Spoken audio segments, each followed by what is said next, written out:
শীতকালে সকালবেলা এমনিই ঘুম ভাঙতে চায় না তাড়াতাড়ি, তার মধ্যে বহরমপুরের নেটের এত ইস্যু হয় আমার যে ভিডিওটা আপলোড করে কাল রাত্রে ঘুমাতে ঘুমাতে প্রায় 3:45 বেজে গেছে। তাই সকালবেলা অনেকটা লেটে ঘুম থেকে উঠেছি। ওঠার পরেই প্রথম কাজ খাটটা সুন্দর করে গুছিয়ে ফেলা। ঘরের মধ্যে দেখবে খাটটাই বেশি বড় জায়গা নিয়ে থাকে, এবার সেটাই যদি অগোছালো থাকে না, পুরো ঘরটাই মনে হয় যেন অগোছালো হয়ে আছে। আর আমার এমনি খাটটার চাদর টান টান না হওয়া অবধি শান্তি হয় না, তাই সব দিক থেকে টেনে টুনে যেভাবে হোক খাটটাকে গুছিয়ে ফেললাম।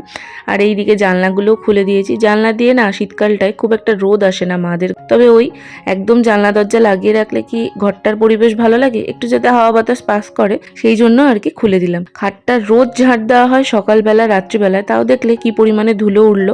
এই রাস্তার ধারে ঘর হওয়ার এক সমস্যা, যদিও আমাদের কিন্তু গলির ভেতরে, তাও এত ধুলো কোথার থেকে আসে ভগবানই জানে। আর সকালবেলা কিন্তু মা অনেক আগেই ঘুম থেকে উঠে গেছে, মা গেছে এখন বাজারে, তবে বাসি ঘরের সমস্ত কাজ কিন্তু মা সেরে রেখেই বেরিয়েছে। আর এইখানে দেখো আমার সকাল সকাল দুটো পার্সেল এসেছে, তো চলো এই দুটো ওপেন করে নিই, তারপর তোমাদের দেখাই কি অর্ডার দিয়েছিলাম। আসলে এবার বহরমপুরে এতদিন তো থাকার প্ল্যান ছিল না, সেই জন্য দেখতেই পাও হয়তো তোমরা আমি একটা মাত্র হুডি নিয়ে এসেছি। শীতে প্রচণ্ডই অসুবিধে হচ্ছে, আর মার সোয়েটারগুলো আমার যে হবে সেই আশাই আমার ছিল না, তো সেই জন্য পরেই দেখিনি। তাই জন্য এখানে দুটো সোয়েটার অর্ডার দিয়েছিলাম, তবে এই সোয়েটার দুটো আসার পরই আমার ভুল ধারণা ভেঙেছে, কারণ আমি এখানে ডবল এক্সেল অর্ডার দিয়েছিলাম আর এগুলো বিভৎস বড় হয়ে গেছে। সেই জন্য একটা রাখবো আর একটা এতটাই বাজে লাগছে দেখতে যে রিটার্ন করে দেবো। আর মার সোয়েটারগুলো আজকে বের করে নিয়েছি, ওগুলো আমার এখন দিব্যি হচ্ছে।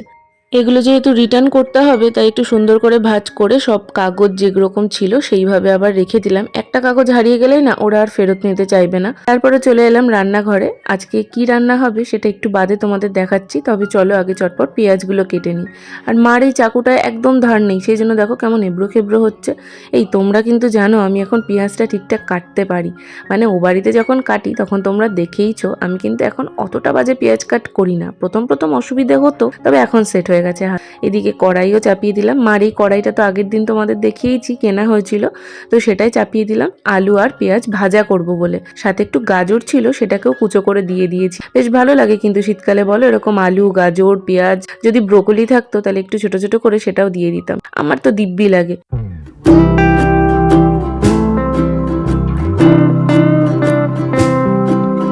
অনলাইন থেকে কেনা সব জিনিস যেমন ভালো হয় না, তেমনি সব জিনিস কিন্তু খারাপও হয় না। অনেকবার ঠকেওছি, তবে এই যে কৌটো সেটগুলো দেখলে, তারপরে এই প্রেস্টিজের যে কড়াইটা দেখছো, এগুলো কিন্তু বেশ ভালো। তবে গ্যাসের যে স্ট্যান্ডটা কিনেছে না বড্ড বেশি পেটে। কৌটোগুলো কিন্তু কালার একদমই নষ্ট হয়নি, এর আগের বার মানে পুজোর সময় মা কিনেছিল, আর এখনো কিন্তু দিব্যি চলছে। এদিকে আবার হলুদটা ফুরিয়ে গেছে, মা দোকান থেকে নিয়ে এসেছে, সেটা আর ঢালা হয়নি, তাই ঢেলে রাখলাম। দুপুরবেলা হবে ডিম সেদ্ধ করে নিয়ে, আলু সেদ্ধ করে নিয়ে, ডিমের ওই পাতলা ঝোল মতন, ঠিক ঝোলও না ঝালও না, কি বলি বলো তো। তা ডিমগুলো এখানে দেখলেই তো সেদ্ধ হয়ে গেছে, এবার পিটিয়ে পিটিয়ে খোসাগুলো ছাড়িয়ে নেব। এভাবে কখনো খোসা ছাড়িয়ে দেখো, খুব সুন্দরভাবে কিন্তু খোসাগুলো উঠে যায়। আর আজকে জানি না কেন ডিমগুলো কেমন একটু হাফ সেদ্ধ মতন হয়ে গেছে, মানে একদিকে দেখো মনে হচ্ছে কুসুমটা বেরিয়ে চলে আসবে। আসলে ইন্ডাকশানে সেদ্ধ করেছে তাই জন্য হয়তো ঠিক বুঝতে পারা যায়নি।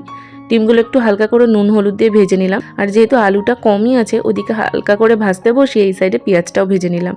মা এখন ভাত বসিয়ে দেবে, কারণ প্রায় ওই 12টা মতন বাজছে, আর ভাতটা যেহেতু ইন্ডাকশানে হবে সেই জন্য ওদিকে মা বসিয়ে দিল। আর এদিকে আমার ডিমের কারিও কিন্তু মোটামুটি রেডি।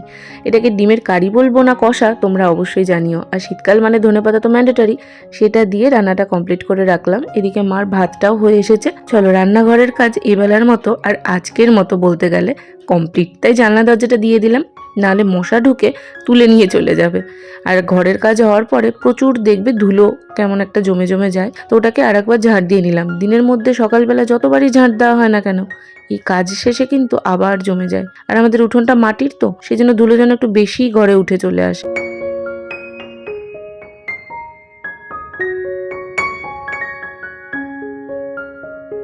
আর বাইরে না আজকে সেরকম রোদের জোরই নাই, কেমন একটা মেঘলা কুয়াশা কুয়াশা, অনেক বেলা অবধি কুয়াশা ছিল আজকে, রোদ তো ওঠেইনি। বাইরেটা দেখলে আশা করি তোমরা বুঝতেই পারবে। আর এই পাপোশে যে কত ধুলো জমে, সোজা উঠে এটার উপরই পা রাখা হয়, ওই জন্য ভালোভাবে ঝেড়ে ঝুড়ে আবার পেতে দরজাটা দিয়ে দিলাম। দরজা জানলা খুলে রেখে কি করব বলো, মশা ছাড়া রোদ তো আসবে না, সেই জন্যই দিয়ে দিলাম। আর এবার হাত পাটা ভালোভাবে ধুয়ে নেবো। আমার ডাস্ট অ্যালার্জি আছে যেহেতু, এই দিকটা আমাকে না একটু মেনটেন করতে হয়, না হলেই দেখবে ফাট করে ঠান্ডা লেগে গেছে। আর ঠান্ডা একবার লাগলে 3 দিনের নামে আমি বিছানাতে। আর জল তো না, যেন মনে হচ্ছে বরফে হাত দিচ্ছি, হাত পুরো কেটে কেটে নামছে মনে হচ্ছে। এই মেঘলা ওয়েদার থাকলে এই এক সমস্যা, বাইরে গিয়ে যে একটু রোদে দাঁড়াবো সেটারও উপায় নেই। দেখলাম রোদ উঠেছে কিনা, তবে না, তার আজকে আর দেখা হয়তো মিলবে না, কারণ এখন বাজছে প্রায় ওই 1:45। জানলাগুলো দিয়ে দিই, নাহলে আরও মশা ঢুকে যাবে, আর দুপুরবেলাটা একটু শুতে পারা যাবে না।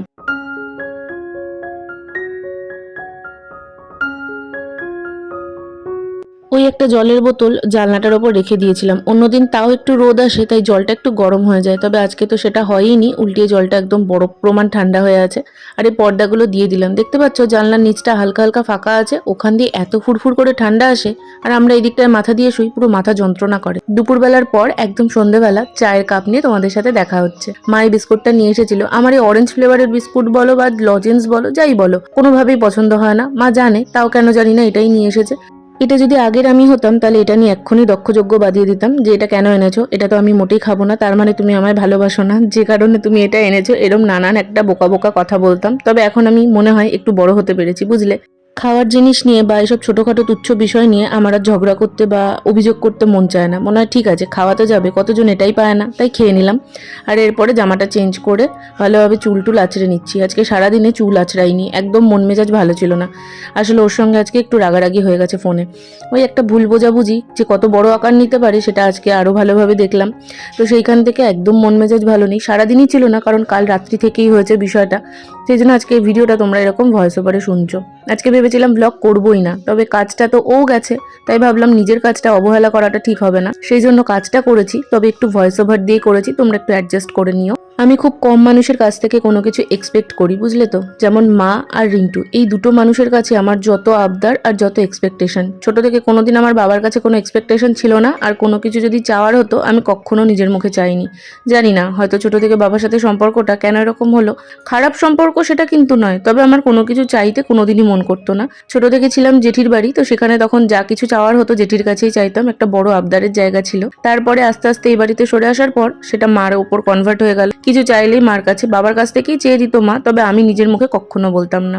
এরপর রিন্টুর সাথে পরিচয় হওয়ার পর থেকে আস্তে আস্তে ওর সাথেও সেই জায়গাটাই তৈরি হয়েছে, তাই মা আর ও যদি কেউ আমাকে একটা ধ্যাতও করে না, সেটা যেন আমার মনে প্রচন্ড জোরে আঘাত লাগে, যে ওরা কি করে করলো। সেখানে তো কালকে অনেক কিছুই কথা কাটাকাটি হয়েছে, ঝামেলা কি আর অত সুমধুর ভাষায় হয় বলো, তো সেই আর কি হয়েছে, সেই নিয়েই সারাদিন আজকে মুডটা অফ। এদিকে এখন রাতের জন্য আলু পেঁয়াজ ভাজা হচ্ছে। কাজ নিয়ে ব্যস্ত থাকলে না মন ভালো রাখা যায়, আমি দেখেছি। আগে যখন আমার প্রচন্ড মন খারাপ হতো, আমি হয় চুপ করে বসে থাকতাম, সারাদিন বসে ইউটিউব ঘাঁটতাম, আর নাহলে মেকআপ ভিডিও নিয়ে বসে যেতাম। তবে এখন ঘরের কাজেই হাত দিই, কারণ সেটা তো করতেই হবে, আর আস্তে আস্তে কেমন জানি ভুলেও যাই, কারণ সময়টা কেটে যায়। দেখো, কথা বলতে বলতে এখানে আমার ভাজাটাও কমপ্লিট হয়ে গেছে। তার সাথে রাত্রিবেলা মা বললো আজকে পরোটাই কর, কারণ আমার মন খারাপ হলে না একটু ভালো কিছু খেতে ইচ্ছা করে। বড্ড অদ্ভুত লাগলো হয়তো তোমাদের কাছে লজিকটা, যে লোকের খেতে ইচ্ছা করে না আর আমার ভালো খেতে ইচ্ছা করে না, একদম না ব্যাপারটা। যখন অতিরিক্ত মুড খারাপ থাকে সেই সময়টা কিন্তু আমি খেতেই পারি না, মানে আমার যদি খাওয়া শুরুও করে দিই আমার ওটা আর গলা দিয়ে নামবে না। তবে যেহেতু ঝামেলাটা কালকে রাত্রে হয়ে গেছে, এখন অনেকটাই ঠিক হয়ে গেছে, কারণ তারপরে ভালোভাবেও কথা হয়েছে, তাই জন্যই আর কি পরোটাটা আরও করা। তো এদিকে হয়ে গেছে, আর এখন বাজছে ওই 8:30 9:45, একটু চা করতে বললাম, কারণ মাথাটা ধরে আছে। তারপরে এই রাতের ডিনার করা কমপ্লিট। মেনু তো তোমাদের দেখিয়ে দিলাম। ডিমের কারিটা আজকে অসম্ভব রকম সুন্দর হয়েছিল, তবে আমার ওই যে বললাম মন খারাপ থাকলে খেতে ইচ্ছে করে না, তাই দুপুরবেলাটা কিন্তু আমি আজকে লাঞ্চ করিনি, তাই তোমাদের সাথে দেখাতেও পারিনি। এখন রাতের জন্য বিছানাটা করে নেব, আর বিগ বসেরও টাইম হয়ে গেছে, 10টা বাজছে, তাই জন্যই আগে আগে ডিনার করে নিয়েছি। এবার বিছানাটা ভালোভাবে গুছিয়ে যা ছড়ানো জিনিস সেগুলোকেও আজকের মতন সব কিছু গোছগাছ করে মোবাইলে অ্যালার্ম সেট করে লেপের তলায় বসে দেখবো বিগ বস। চলো, ব্লগটা এখানে আজকের মতন এন্ড করলাম, দেখা হচ্ছে খুব শিগগিরই নতুন ভিডিওতে। টাটা।